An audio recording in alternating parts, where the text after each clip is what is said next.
Assalamualaikum warahmatullahi wabarakatuh. Kembali lagi bersama saya di Python Masterclass. Setelah kemarin kita membahas banyak sekali materi-materi yang cukup advance, sekarang kita masuk ke materi yang sangat menarik, yaitu NumPy. Jadi apa itu NumPy?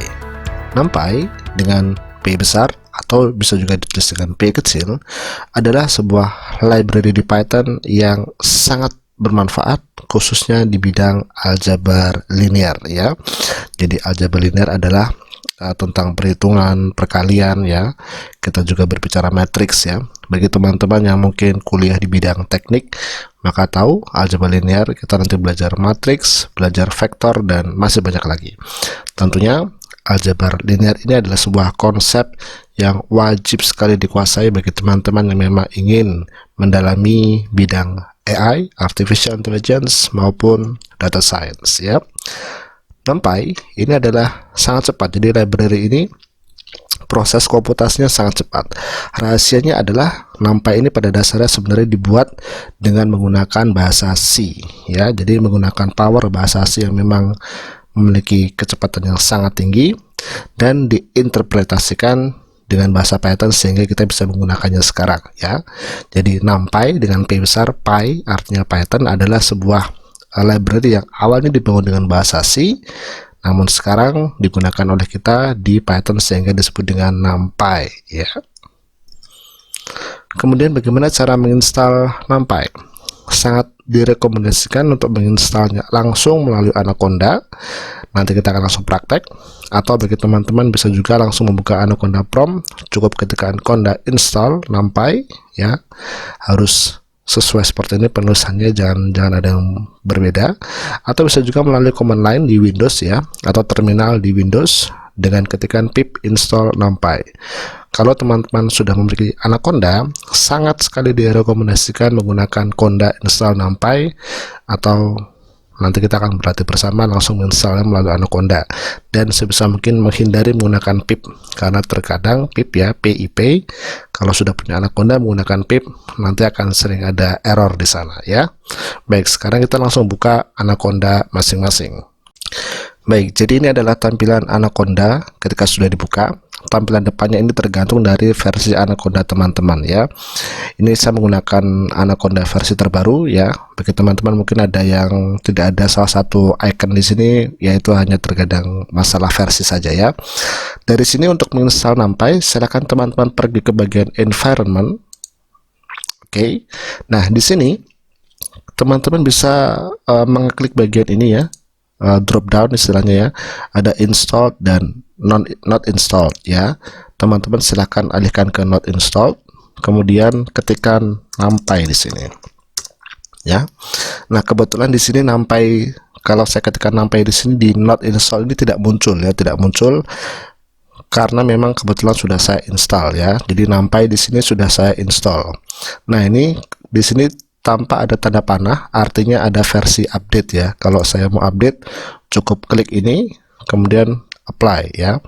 Bagi teman-teman yang misalnya belum terinstall ya, misalnya belum terinstall, anggap saja Blaze ini adalah NumPy misalnya ya, ini adalah NumPy, maka cukup klikkan dan apply ya. Maka nanti Python dalam hal ini Anaconda ya, Anaconda akan mengecek package atau istilahnya kumpulan package ini, kumpulan library apa saja yang juga harus diinstal agar NumPy bisa berjalan dengan baik.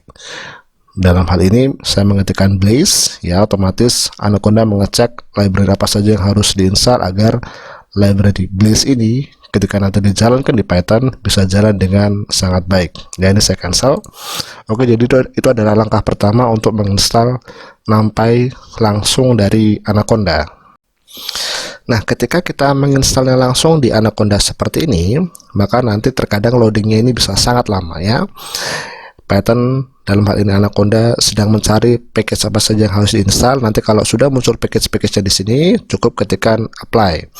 Tapi bagi teman-teman yang misalnya tidak sabar ya, ingin langsung segera menginstalnya, maka bisa saja langsung melalui Anaconda prompt. Caranya mudah, cukup ketikkan search di ini, kemudian Anaconda prompt ya, ini dia. Dan tadi sesuai tadi, ketikkan conda install NumPy, ya, enter, ditunggu saja, nanti Anaconda akan mencari environment yang pas, ya, yang sesuai, dan nanti ketika sudah muncul semuanya cukup ketikkan Y, artinya yes, ya. Ya, seperti ini. Karena saya sudah menginstal Anaconda, maka ini cukup saya ketikkan Y, artinya saya ingin mengupdate, ya. Nanti teman-teman biasa tulisannya will be installed, ya. Ketikkan Y, enter, maka tunggu saja.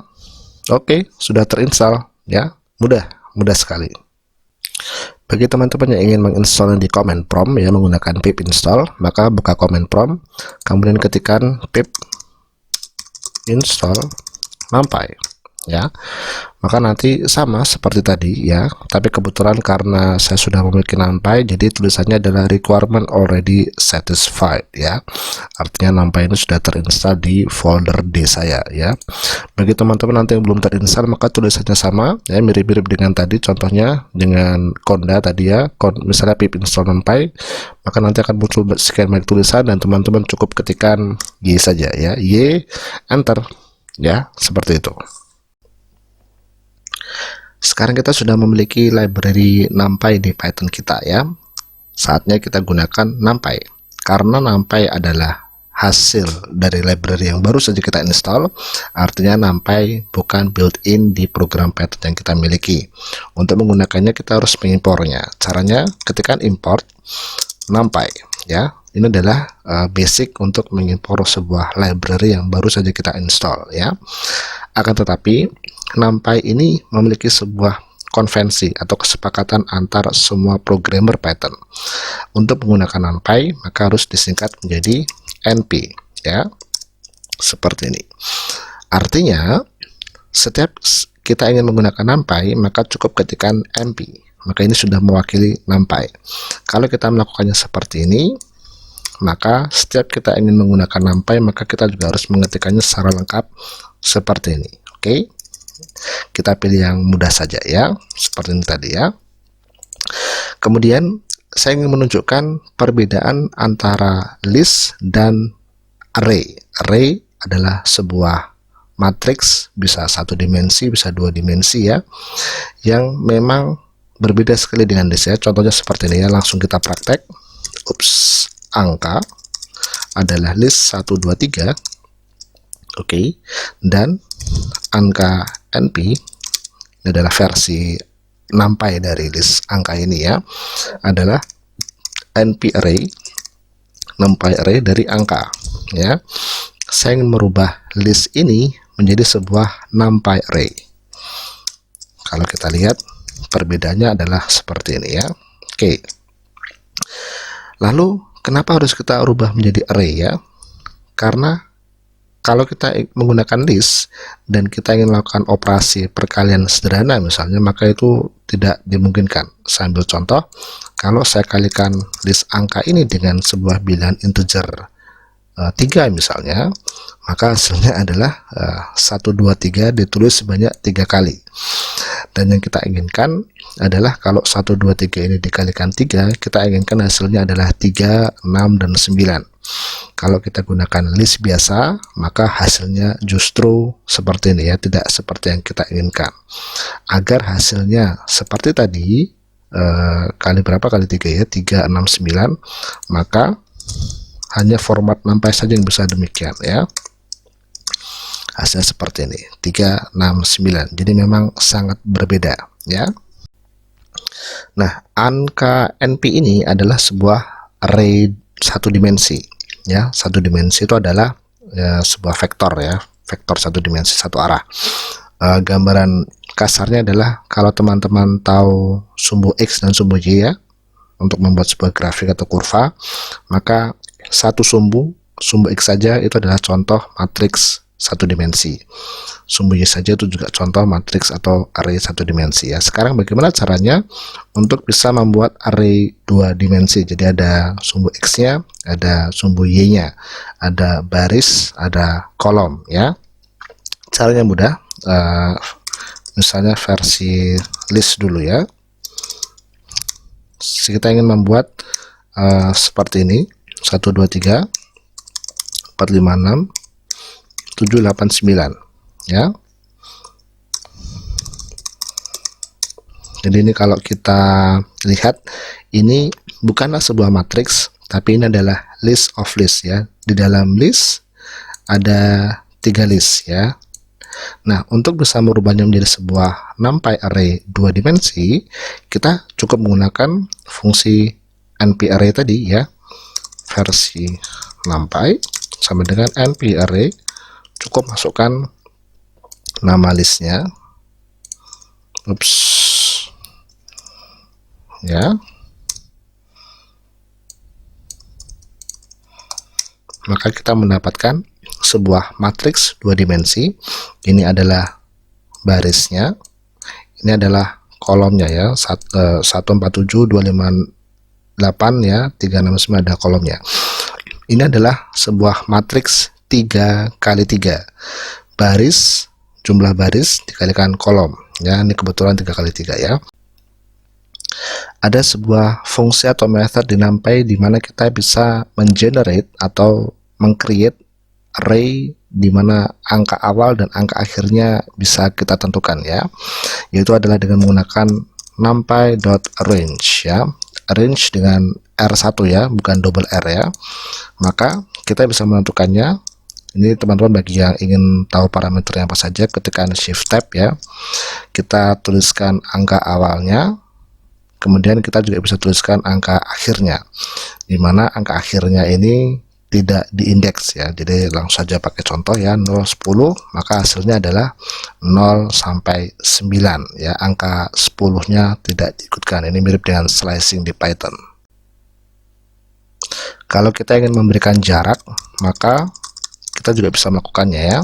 Jadi cukup tambahkan parameter angka ketiga ini, sehingga setiap jarak antara array 1 dan array 2 nya sesuai dengan angka yang kita masukkan ya.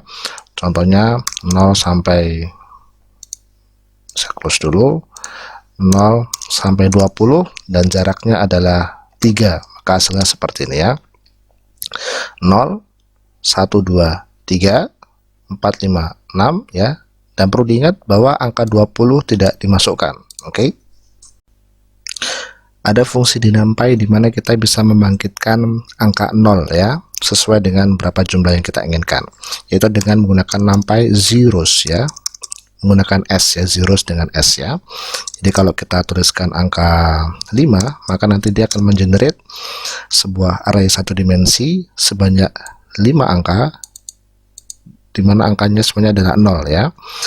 Atau kalau kita ingin menggunakan matriks 2 dimensi ya, di mana ukurannya adalah baris dikalikan kolom, di dalam tanda kurung ini kita masukkan sebuah tuple ya, tuple, masih ingat tuple ya.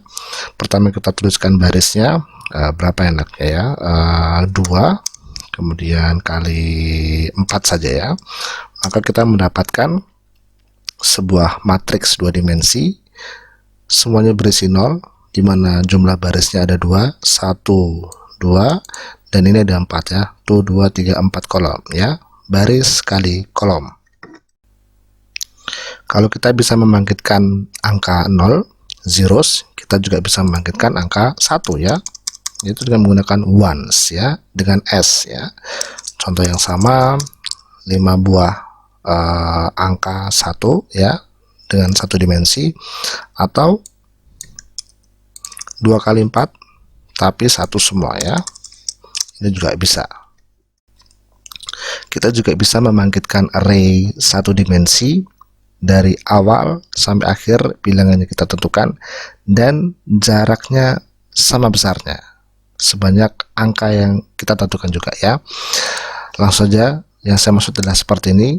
Kita menggunakan fungsi linspace ya, jarak awalnya, angka awalnya kita tentukan, misalnya dari mulai 0, angka akhirnya kita tentukan misalnya 8 ya, dan dipecah berapa besar kita juga bisa tentukan ya, misalnya dipecah sebanyak 10. Artinya saya ingin membuat array dari 0 sampai 8, berbeda dengan ini ya. Kalau seperti ini 10-nya tidak diikutkan, ini 20-nya tidak diikutkan, tapi kalau kita menggunakan linspace, 8-nya diikutkan ya. Dan nanti ketika dia mengenerate 0 sampai 8 akan dipecah sebanyak 10 pecahan, di mana jarak antar tiap pecahan itu sama besarnya ya. Seperti ini hasilnya. Jadi 0 sampai 8, di mana 8-nya diikutkan, dan antara 0 sampai 8 ini dipecah menjadi 10 angka ya. Ini ada 10 ya, 1, 2, 3, 4, 5, 6, 7, 8, 9, 10. Dan jarak antara angka 1 dengan angka selanjutnya itu sama. Jadi 0 kemudian menjadi 0,8, dari 0,8 ditambah 0,8 lagi jadi 1,7, 1,7 tambah 0,8 lagi 2,6, dan seterusnya, sehingga terbentuklah array satu dimensi seperti ini ya. Dari mana kita tahu ini array satu dimensi? Karena kurung kotaknya hanya ada satu ya, kurung square brackets buka dan square brackets tutup. Kalau dia dua dimensi, maka square bracketsnya juga ada dua ya, square brackets di dalamnya dan square brackets di luarnya. Atau kalau gampang melihatnya, lihatlah di bagian akhirnya seperti ini ya. Nanti akan kelihatan apakah dia dua dimensi atau apakah dia satu dimensi. Lalu kapan line space ini dipakai, kapan ones, zeros, range ini dipakai ya, itu tergantung teman-teman. Nanti ketika teman-teman berkecimpung di dunia AI maupun data science, teman-teman akan tahu, oh ternyata saya butuh aljabar, operasi aljabar seperti ini, maka once saya perlukan ya.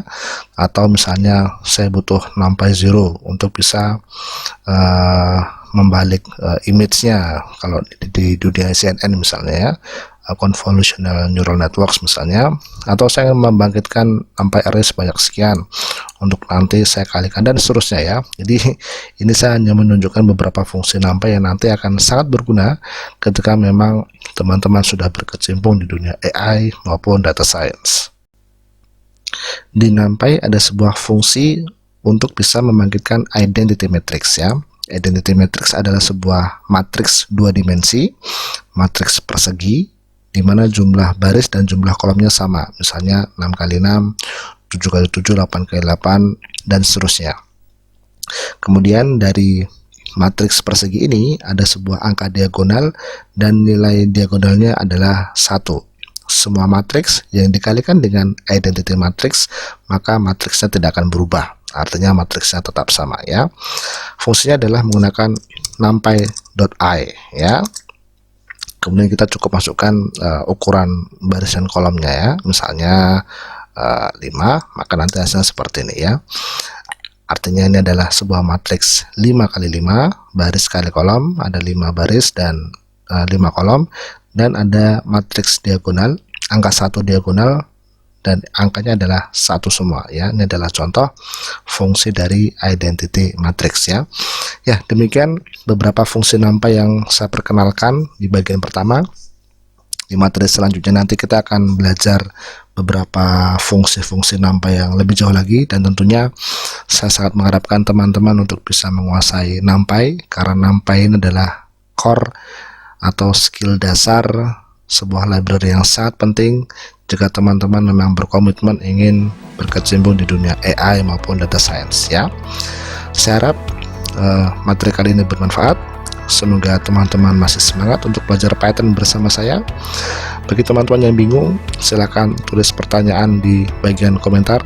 Jangan lupa like, subscribe, dan bagikan video-video pembelajaran saya sehingga lebih banyak orang lain yang bisa belajar bersama teman-teman semua ya. Sampai jumpa lagi di episode selanjutnya. Tetap semangat. Assalamualaikum warahmatullahi wabarakatuh.